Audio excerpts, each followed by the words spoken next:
Oi pessoal, eu sou a Fernanda. Vou falar hoje sobre o setting analítico e o contrato dentro de uma sessão de psicanálise. Se vocês quiserem saber sobre isso, assistam o nosso vídeo completo e curtam a nossa página no YouTube. Então, vamos lá. Pensei em falar sobre o setting junto com o contrato, porque as coisas meio que se misturam, apesar de serem coisas diferentes. Então, o que é o setting analítico? O setting analítico não é só o lugar em que a gente faz análise, não é só ter duas poltronas, três, ou um divã, uma sala fechada, em silêncio, não é só isso. O setting, ele também é o conjunto de condutas que a gente e de acordos que a gente estabelece com o paciente. Então, eu chamo de setting analítico até o contrato e a relação que a gente faz, não só o lugar. Então, o setting é um conjunto disso tudo. E o que é o contrato analítico? Geralmente vou contar sobre, óbvio, a minha ótica. O contrato analítico ele é feito já na primeira sessão, então é quando eu converso com o paciente sobre questões de valores, faltas, como funciona, o que é uma psicanálise, como funciona, como é o meu trabalho, enfim. E isso é muito questionado. Por quê? Porque tem profissionais que simplesmente não fazem contrato e tratam tudo com o paciente conforme as coisas vão acontecendo. Então, por exemplo, eu trato de valores na primeira sessão. Mas eu não falo que todo ano eu faço um reajuste ao final do ano. Então, quando chega no final do ano, eu falo, esse ano vai ter reajuste. E o que vier, essa pessoa trata uma transferência. Eu não faço assim. E também não falo absolutamente tudo. Tem pessoas que falam absolutamente tudo o que acontece. Fazem absolutamente todos os acordos. Então, por exemplo, caso de doença do paciente, do analista, enfim, tudo entra. Não é isso que eu faço. Então, como eu trabalho? Eu faço uma primeira sessão, eu entendo o paciente. Se precisar, eu faço uma segunda ou uma terceira. Mas geralmente não passa disso, não passa da segunda sessão, em que a gente faz esses acordos. O que eu falo nessa primeira sessão?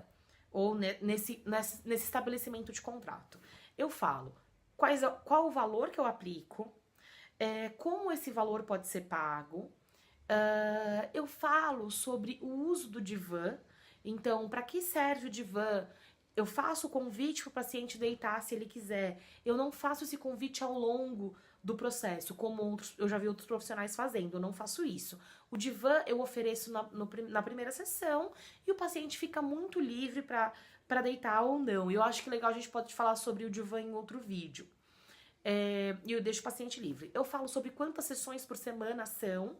Então, eu digo pra eles que a gente começa com uma sessão por semana, mas eventualmente a gente passa pra 2 sessões, então, ou 3 sessões, enfim, e que isso é sempre conversado e nada estabelecido por mim, como se fosse uma regra, não é isso, mas como se fosse uma conversa mesmo, né? Um entendimento das duas partes.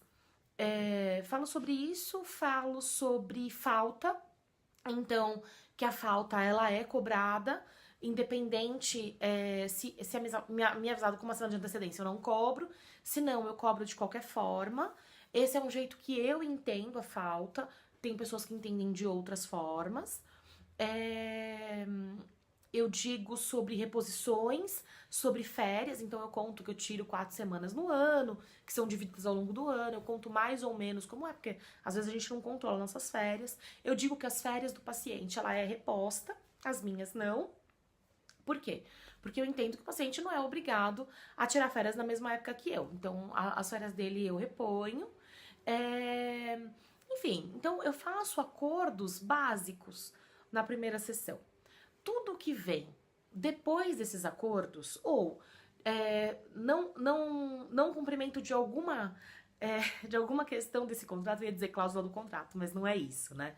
Eu uso a palavra contrato porque é a mais comum, apesar de eu não achar que isso é um contrato, eu acho que isso é um combinado, né? Mas, enfim, tudo que sai dessa questão do contrato, que foi dita, eu sempre trago pro paciente. Então, eu sempre tento entender o que que nessa cláusula, ia falar de novo, o que que nessa questão está sendo em desacordo com o paciente? Então, vamos dar um exemplo. Tem um paciente que vive mudando o dia da análise. Eu sou muito tranquila em relação a isso. De novo, o meu jeito de trabalhar. Se eu tenho um horário disponível, eu não me importo em repor, eu não me importo em mudar o dia. Agora, se eu não tenho, já complica e aí eu tenho que dizer não, óbvio, né? Mas meus pacientes sabem que eles podem mudar sem problema nenhum, isso não altera porque eu vou estar aqui de qualquer forma. Mas, às vezes o paciente pede um horário que não dá. Então, por exemplo, sábado, 7 horas da noite. Desculpa, não atendo sábado, 7 horas da noite. Não dá.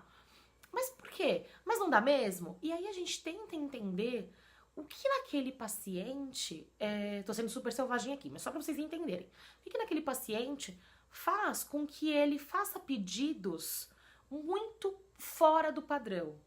Será que ele precisa se sentir especial? Ou será que ele precisa ouvir não? Ele tá acostumado a ouvir não? Ele é...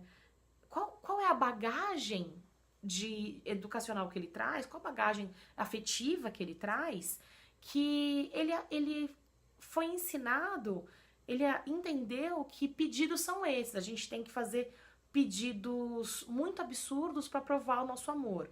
Ou aquele paciente que faz um pedido, você nega e ele fala, então não quero mais análise, não faz mais sentido. Quer dizer, qual é a bagagem que ele traz? Qual é a bagagem afetiva que ele traz? Então, tudo isso eu trago em análise, eu trato na transferência. Porque já foi acordado. O que não foi acordado, eu acordo na hora.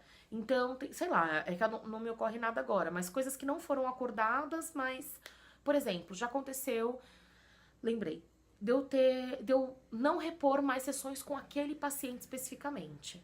Então, a gente acordar que a gente não vai mais repor as sessões, por quê?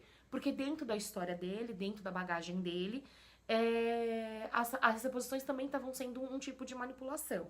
Né? Uma manipulação afetiva, óbvio, porque tudo que está em análise é uma demanda de amor, mas a gente acordou, conversou, entendeu dentro da história dele o que aquilo significava e decidiu que não ia fazer mais.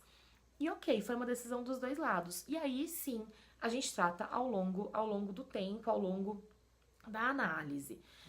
O contrato, ele é uma questão muito sutil, porque às vezes a gente esquece. Né? Com o tempo, vocês vão ver, você acaba decorando, você fala sempre a mesma coisa. Então, quando alguém diz, você não falou isso, falei.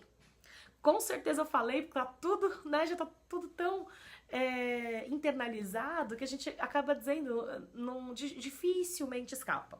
Mas, se alguma coisa escapar dentro do contrato, eu não vejo problema nenhum em repor isso ao longo da análise, ao longo do processo. Eu não vejo por que, então, não dizer e tratar isso no caso a caso.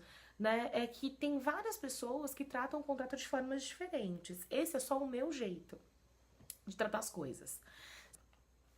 Se vocês tiverem dúvidas mais específicas sobre o contrato ou sobre o setting analítico, coloquem aqui nos comentários e aí eu vou tentando sanar ao longo dos vídeos.